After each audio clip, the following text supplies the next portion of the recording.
Alright guys, we are back. We are going to finish up this second half of the Cyclops episode. Some things to remember. We are stuck in a cave with a brute who happens to be getting quite drunk off the liquor that Odysseus happened to have with him. His men are getting eaten by the Cyclops, 2 at a time, just crunched up as if they're little squirmy puppies. We have a plan, though. We have a plan to get out of the cave and hurt the Cyclops. Remember, we have that log with the sharpened end that Odysseus was smart enough to craft with his men. And we also have a little bit more cleverness in Odysseus telling the Cyclops that his name is Nobody. So we're going to see how that comes into effect. All right. Are we ready? We are opening up with the Cyclops replying to Odysseus. And he said, "Nobody's my meat then, after I eat his friends. Others come first. There's a noble gift now." Even as he spoke, he reeled and tumbled backward, his great head lolling to one side, and sleep took him like any creature. Drunk, hiccuping, he dribbled streams of liquor and bits of men. Oh my God, can you picture that? "Now, by the gods, I drove my big handspike deep in the embers, charring it again, and cheered my men along with battle talk to keep their courage up. No quitting now." The pike of olive, green though it had been, reddened and glowed as if about to catch. I drew it from the coals, and my 4 fellows gave me a hand, lugging it near the Cyclops, as more than natural force nerved them. Straight forward they sprinted, lifted it, and rammed it deep in his crater eye, and leaned on it, turning it as a shipwright turns a drill in planking, having men below to swing the 2-handled strap that spins it in the groove. So with our brand we bored that great eye socket while blood ran out around the red-hot bar. Eyelid and lash were seared, the pierced ball hissed broiling, and the roots popped. Ew. That's a disgusting image, but some pretty good descriptive language to get us to picture that scene. So, just want to point out that we have a little bit more evidence of leadership up here with Odysseus cheering his men along with battle talk to keep their courage up. We also have an example of an epic simile right here where I have it underlined. I have the as circled because remember a simile uses like or as. They're talking about the log. They rammed it deep in his crater eye and leaned on it, turning it as a shipwright turns a drill in planking, having men below to swing the 2-handled strap that spins it in the groove. You should jot a note down, read that epic simile, think about it, and you should jot a little note down about what 2 things are being compared there. What 2 things are being compared using that as? Take a second. All right, if you need to pause it to continue writing, pause it, but we're going to move on to the next slide.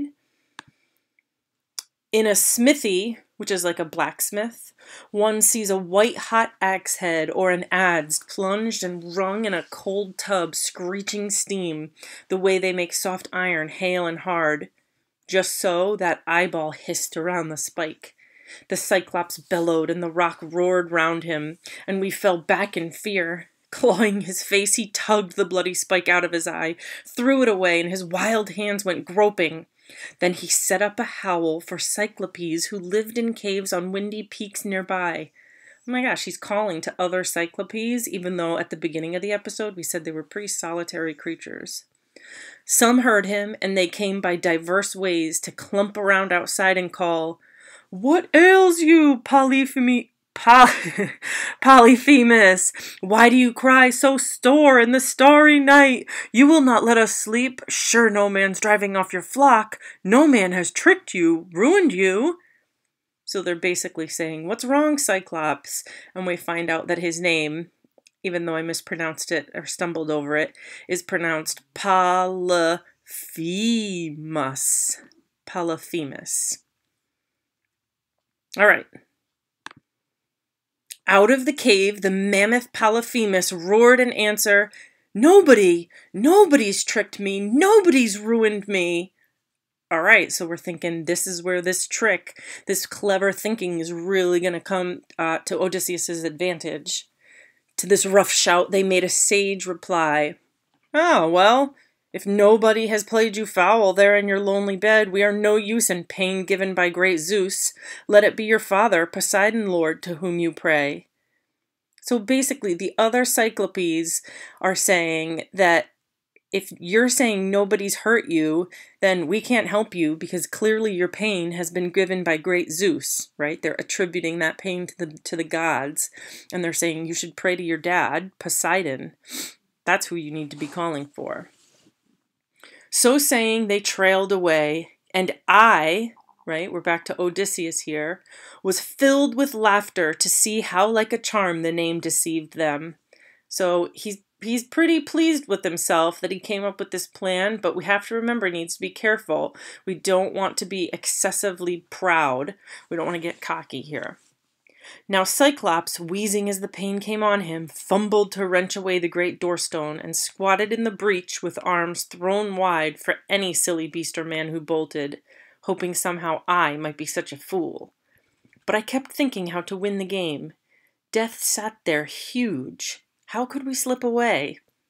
I drew on all my wits and ran through tactics, reasoning as a man will for dear life, until a trick came, and it pleased me well. The Cyclopes' rams were handsome, fat, with heavy fleeces, a dark violet. All right, so he's starting to think about the sheep that the Cyclopes keeps. So we have a little bit of evidence of intelligence here, or what we hope is intelligence, that he's really taking the time to think. He's running through tactics, trying to use reason. So we've gone from being a little bit cocky up here to kind of like calming down, getting that self-discipline, and trying to come up with a plan. And the first thing that comes to mind are the sheep. So let's see what goes on. 3 abreast I tied them silently together, twining cords of willow from the ogre's bed, then slung a man under each middle one to ride there safely, shielded left and right. So 3 sheep could convey each man. I took the woolliest ram, the choicest of the flock, and hung myself under his kinky belly, pulled up tight, with fingers twisted deep in sheepskin ringlets for an iron grip. So breathing hard, we waited until morning. So picture this before I continue reading. Picture this new plan. He's got all these woolly sheep, and the men are basically holding onto the sheep's bellies underneath the sheep, upside down, like a 3-toed sloth or something. And they're going to just hold on to these sheep, and then they know that the sheep go out in the morning, right? They observed the Cyclops doing that the other day. So they're pretty clever coming up with these plans. All right, now we're on day 3. When dawn spread out her fingertips of rose, sounds like personification to me when something non-human is meant to sound like a human. When dawn spread out her fingertips of rose, the rams began to stir, moving for pasture, and peals of bleating echoed round the pens where dams with udders full called for a milking. Blinded and sick with pain from his head wound, the master stroked each ram, then let it pass. But my men riding on the pectoral fleece, the giant's blind hands blundering, never found. All right, so the plan is working so far. Last of them all my ram, the leader came, weighted by wool and me with my meditations. The Cyclops patted him, and then he said, "Sweet cousin ram, why lag behind the rest in the night cave?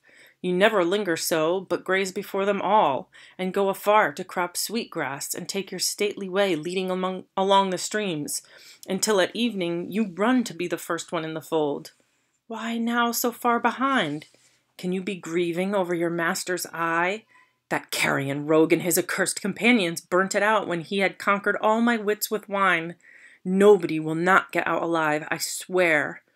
Oh, had you a brain and voice to tell me where he may be now, dodging all my fury? Bashed by this hand and bashed on this rock wall, his brains would strew the floor, and I should have rest from the outrage nobody worked upon me."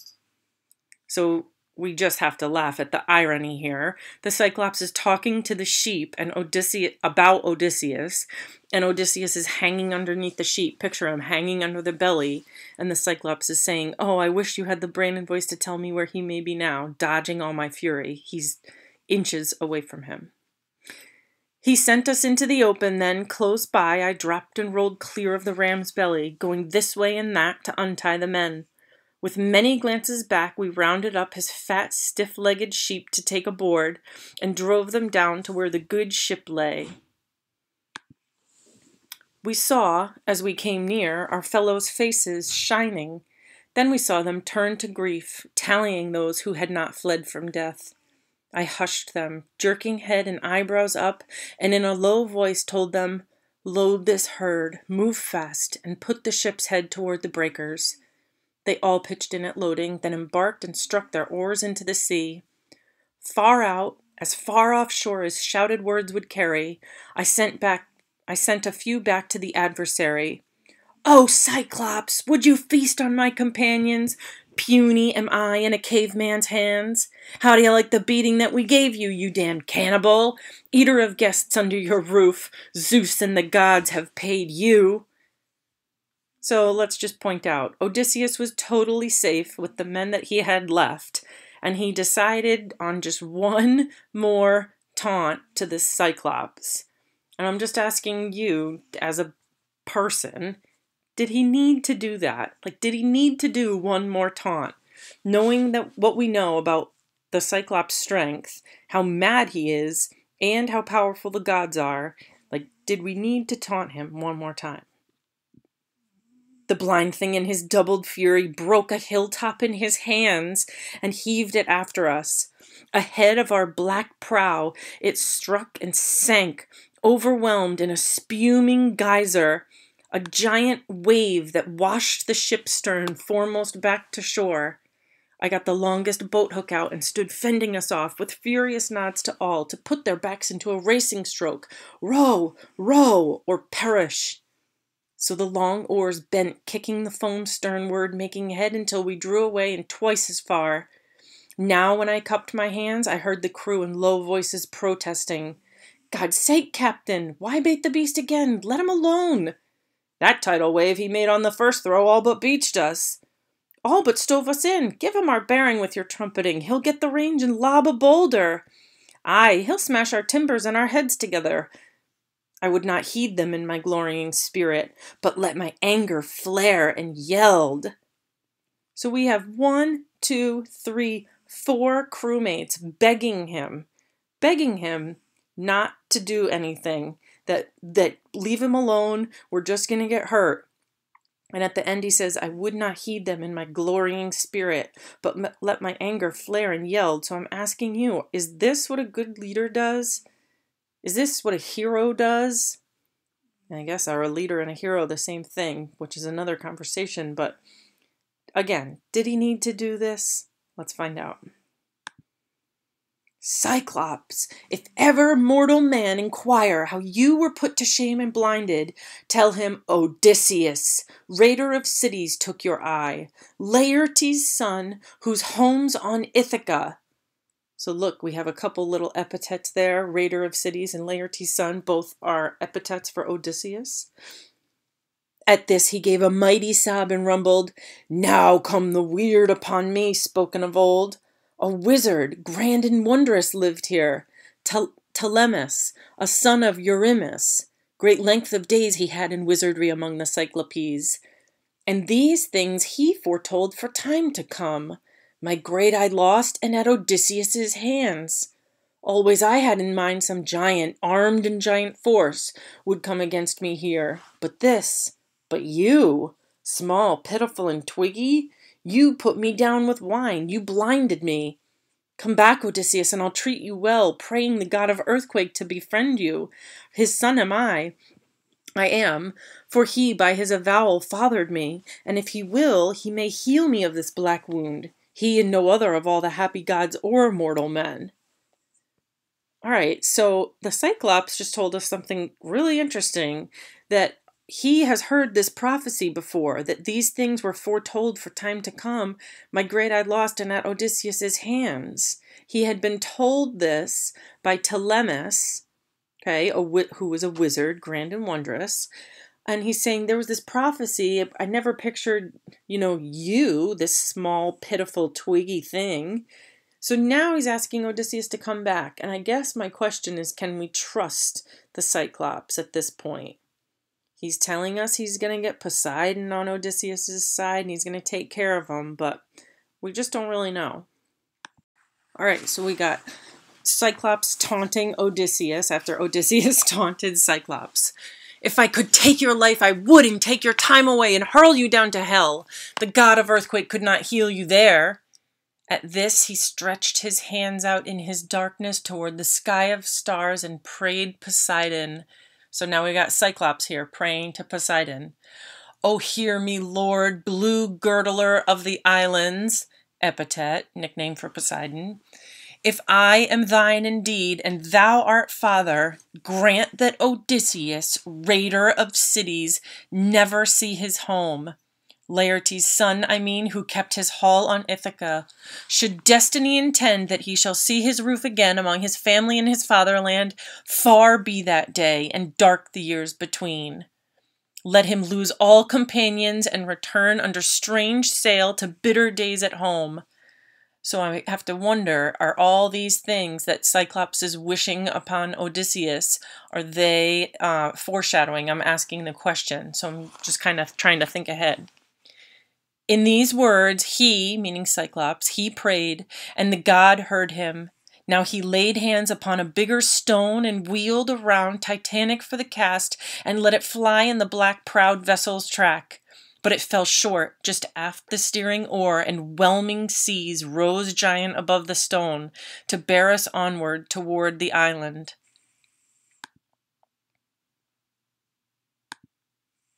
There, as we ran in, we saw the squadron waiting, the trim ships drawn up side by side, and all our troubled friends who waited looking seaward. We beached her, grinding keel in the soft sand, and waded in ourselves on the sandy beach. Then we unloaded all the Cyclops flock to make division, share and share alike. Only my fighters voted that my ram, the prize of all, should go to me.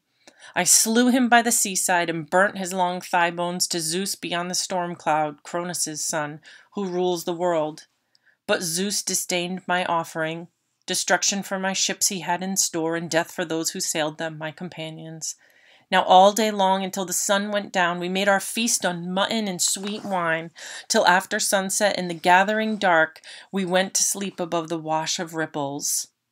So they definitely celebrated some safety and some victory from escaping the Cyclops. But we have to keep in mind right here, Odysseus is kind of stepping out and saying, but Zeus disdained my offering, destruction for my ships he had in store, and death for those who sailed in my companions. Odysseus can say this because he already knows what happened. Remember, he's telling this story to Alcinous. That's the time frame that we're in. He already knows how Cyclops turned out. He already knows what's coming next. He already knows how all these adventures end because that's what brought him to be sitting in front of Alcinous. So just keep that in mind. Let's see how this ends after they go to sleep. When the young dawn with fingertips of rose touched the world, personification, I roused the men, gave orders to man the ships, cast off the mooring lines, and filing in to sit beside the rowlocks, oarsmen in line dipped oars in the gray sea. So we moved out, sad in the vast offing, having our precious lives, but not our friends. So we're left with a kind of sad mood based on those last two lines. And we just have to see where Odysseus' adventure brings him next. He knows, but we don't, because we're getting him telling this whole story to Alcinous. So head towards those graphic organizers, and we will proceed and read the next episode together in another video. Thanks.